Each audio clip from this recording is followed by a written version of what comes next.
Students of LLB second year.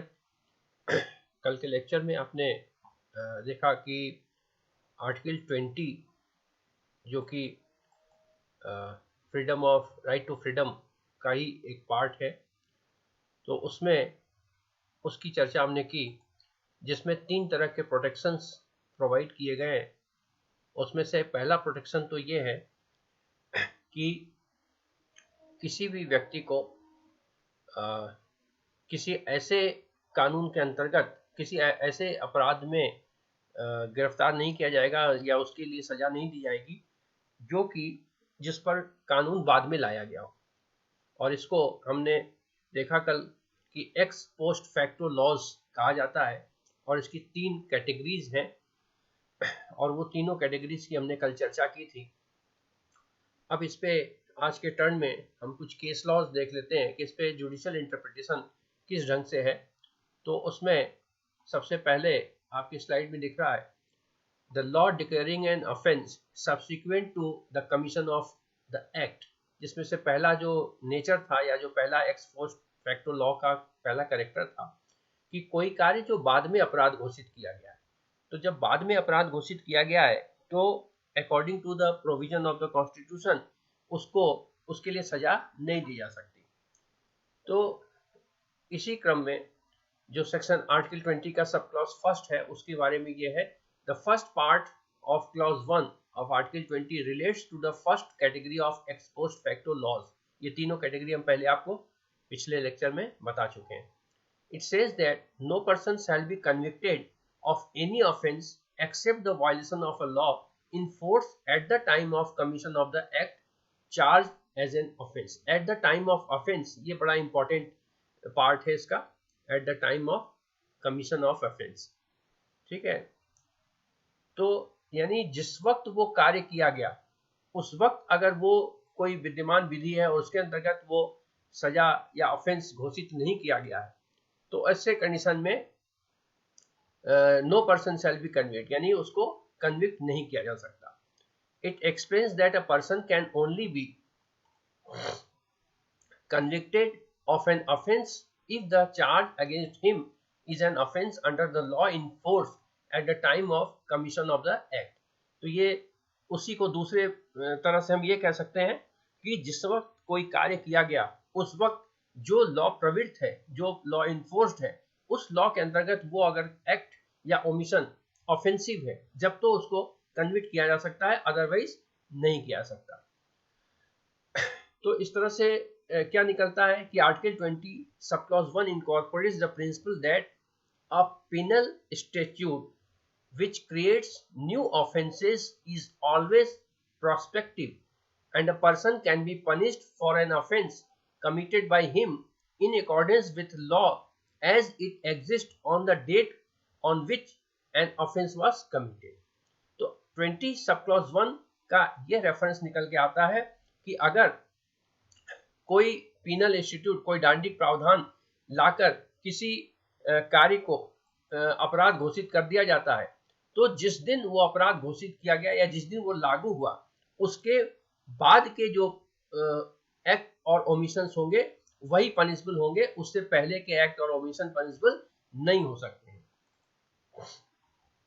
इस पे judicial pronunciation सबसे पहले Om Prakash versus state of Uttar Pradesh का है।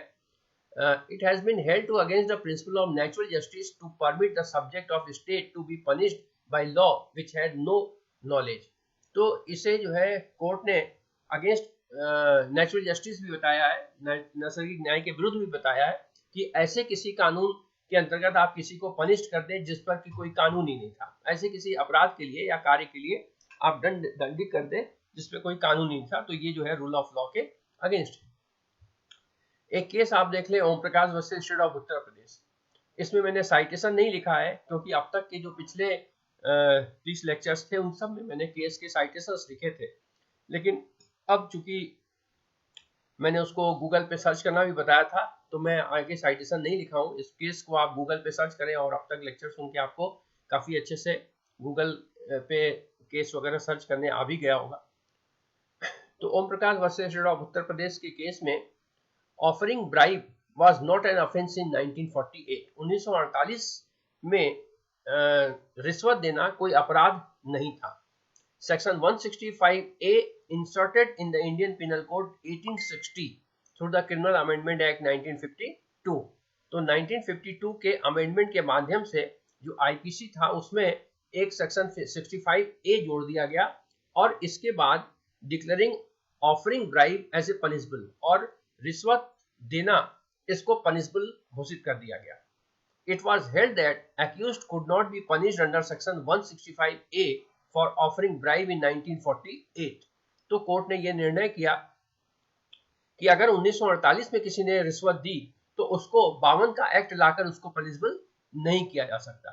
यानी ये कानून हमेशा प्रोस्पेक्टिव लागू होगा. तो कोई भी ये बेसिक जूरिस्प्रूडेंस का ही कंसेप्ट है कि कोई भी अगर ऐसा कानून है जो रेट्रोस्कोपी इफेक्ट डालता है, जो कि एडवर्स इफेक्ट डालता है, वो कभी भी रेट्रोस्कोपी लागू यानी पूर्ववर्ती समय से लागू नहीं हो सकता, वो हमेशा प्रोस्पेक्टिव लागू होगा. लेकिन अगर कोई बेनिफिशियल कानून है तो वो प्रोस्पेक्टिव रेट्रोस्कोपी लागू किया जा सकता है. But interpretation of A provision of law does not create any new offence. तो इसमें जो है एक्चुअली कोई ऑफेंस नया क्रिएट नहीं किया गया है, इसमें एक कार्य को ऑफेंसिव डिक्लेयर कर दिया गया है. The prevention of corruption act 1947 provided punishment of imprisonment as well as fine for offence committed under the act.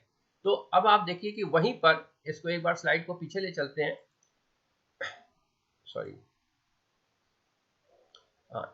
But interpretation of A provision of law does not create any new offence. यहाँ पे ये कहता है कि ये जो act का provision जोड़ा गया ये कोई न्यू ऑफेंस क्रिएट नहीं करता है. क्यों नहीं करता है? क्योंकि प्रिवेंशन ऑफ करप्शन एक्ट 1947 पहले से था और जिसमें जो है रिश्वत देना एक करप्शन है और इस कारण से वो इम्प्रिजमेंट पनिशबल था इम्प्रिजमेंट के से, यानी कारागार में डाला सकता था. Provided punishment of imprisonment as well as fine for offense committed under the act. तो इस एक्ट के अंतर्गत अगर आप ब्राइब देते हैं तो एक प्रकार का करप्शन है और उसके लिए दंड के प्रावधान थे इस एक्ट में, प्रिवेंशन ऑफ करप्शन एक्ट में.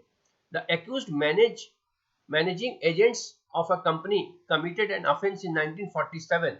और जो एक्यूज्ड है वो एक तरह से अभिकर्ता था कंपनी का और उसने 47 में ये कार्य किया था, यानी ये अपराध किया था. Subsequently in 1949 the Criminal Law Special Courts Amendment Act 1949 amended the Prevention of Corruption Act. और उसके बाद फिर जो है करप्शन एक्ट को अमेंड कर दिया गया.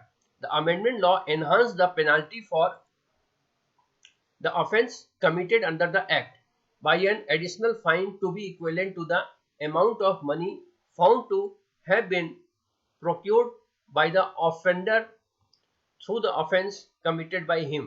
तो इस यानी कि 47 में करप्शन एक्ट तो लागू था और लेकिन उस एक्ट में जो भी कार्य किया गया उसके लिए जो भी पनिशमेंट था उसको 49 में एक अमेंडमेंट लाकर उसको एनहांस कर दिया गया था. ठीक है, यानी उस पनिशमेंट को बढ़ा दिया गया था. It was held that the enhanced punishment prescribed by amended law which came into force in 1949 could not be imposed on accused for the offence committed in 1947 because of the provision contained in the second part of clause. तो इसका अर्थ क्या हुआ कि अगर चूंकि bribe देना IPC के अंतर्गत 48 में अपराध नहीं था और ये ऑफेंस किया गया 47 में, तो उस कंडीशन में आईपीसी के अंतर्गत तो कोई ऑफेंस नहीं बनता है. लेकिन चूंकि 47 में प्रोहिबिशन ऑफ करप्शन एक्ट 1947 लागू था और उसमें ब्राइब देना एक अपराध था, तो उसके अंतर्गत तो ये पनिशबल है. लेकिन उसके अंतर्गत जो पनिशमेंट था पहले उसको 49 में चेंज कर दिया गया, 49 में चेंज करके बढ़ा दिया गया. तो लेकिन अब ये सेटल किया गया कि जो 49 के जो अमेंडमेंट्स हैं यानी उसके द्वारा जो बढ़ाया गया वो लागू नहीं होगा, यानी पुराना जो सजा था वही इस पर लागू होगा. ठीक है, तो इस तरह से जो 3 कैटेगरी बताई थी वो 3 कैटेगरी इसीलिए बताई थी कि यहाँ पे आप कोरिलेट कर सकते हैं कि पहली बात तो कोई एक्ट अगर कोई ऑफेंस डिक्लेयर ही नहीं है तो बाद के एक्ट के अंतर्गत उस कार्य के लिए दोषी नहीं ठहरा जा सकता। दूसरा कि कार्य तो दोषी है, कार्य तो आपराधिक है किसी एक्ट में, लेकिन उसके लिए पनिशमेंट बहुत कम है, और बाद में किसी एक्ट में मेजर पनिशमेंट लाकर उसके पनिशमेंट को बढ़ा दिया गया, तो पुराने कार्य के लिए नया एक्ट के अंतर्गत की पिनल प्रोविजन नहीं दिए जा सकते, ये कोर्ट ने निर्धारित किया। तो अब ये इसी का पार्ट है, clause because of provision content in second part of clause 1 of article 20। यहाँ पे फुल स्टॉप नहीं लगाना चाहिए, ठीक है। तो इस तरह से thus the sentence impossible on the date of commission of offence has to determine the sentence impossible on completion of the trial. It may be noted that Article 20 subclause 1 prohibits the enhancement of punishment or penalty for an offence retrospectively. तो इस तरह से अगर नए act के अंतर्गत उसको पुराने कार्य के लिए नए एक्ट के अंतर्गत जो प्रोविजन है पिनल प्रोविजन, वो अगर इम्पोज किया जाता है ट्रायल के बाद, तो ये उसके ऊपर रेट्रोस्कोपी लागू होगा, यानी पूर्ववर्ती समय से लागू होगा। तो it does not prevent the prescriptions of minimum sentence of fine where the law in force does not prescribe any. Likewise, restrictions on power of remission not have effect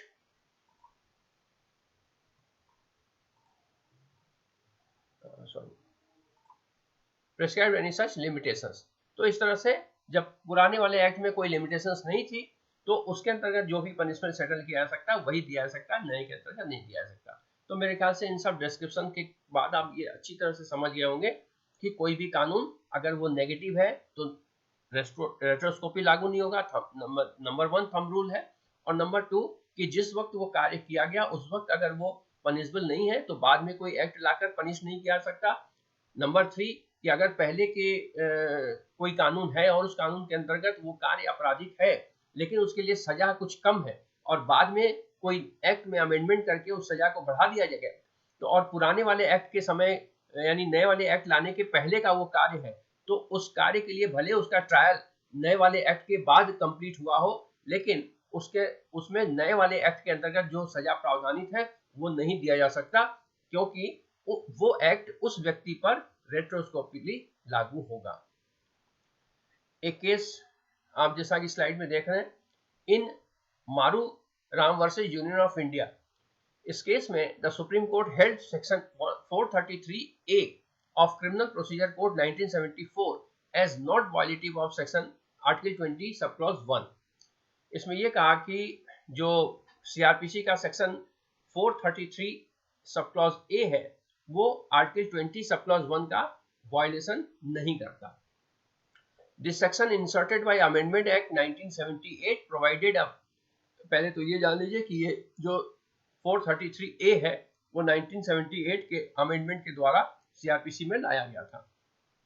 और क्या प्रावधान थे? A person sentenced to life imprisonment for an offence for which death was one of the punishment, or whether the death sentence was commuted to life imprisonment under section 433 of a code, such person would not be released from prison unless he have served at least 14 years of imprisonment. इसमें एक प्रावधान किया गया कि अगर किसी को death sentence दिया गया है और बाद में उसको लाइफ इम्प्रिजनमेंट कमिट कर दिया गया है, तो लाइफ इम्प्रिजनमेंट के अंतर्गत वो 14 वर्ष तक की सजा मिनिमम काटेगा जेल में, उससे पहले वो जेल से रिहा नहीं हो सकता। Since section 433A did not enlarge punishment retrospectively and that it is merely prescribed a minimum sentence of 14-year imprisonment for a murder, the court held it not bad under article 20 subclause 1। तो ये case का reference सिर्फ इसलिए दिया गया है कि यहाँ पर आप देखें कि उसके लिए कोई एडवर्स इफेक्ट नहीं ला रहा ये अमेंडमेंट, तो इसलिए ये अमेंडमेंट लागू हो सकता है रेट्रोस्कोपली, क्योंकि इसमें कैपिटल पनिशमेंट को बल्कि कम किया गया है। पहले ये था कि कैपिटल पनिशमेंट को लाइफ इम्प्रिजनमेंट में कम्यूट किया जा सकता है, लेकिन लाइफ इम्प्रिजनमेंट का कोई डेफिनेशन नहीं था। तो इस संशोधन के माध्यम से लाइफ इम्प्रिजनमेंट को 14 ईयर में डिफाइन किया गया कि लाइफ इम्प्रिजनमेंट का मतलब है 14 ईयर। तो यहाँ पर नेचुरली जो लाइफ इम्प्रिजनमेंट है या 14 ईयर का पनिशमेंट है उसको डेथ सेंटेंस से कम आंका गया कि कम की सजा है ये।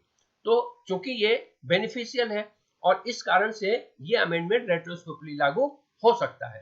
पहले वाला जो केस बताया था उसमें वो प्रोस्पेक्टिव लागू होगा क्योंकि उसमें एडवर्स इफेक्ट आ रहा था।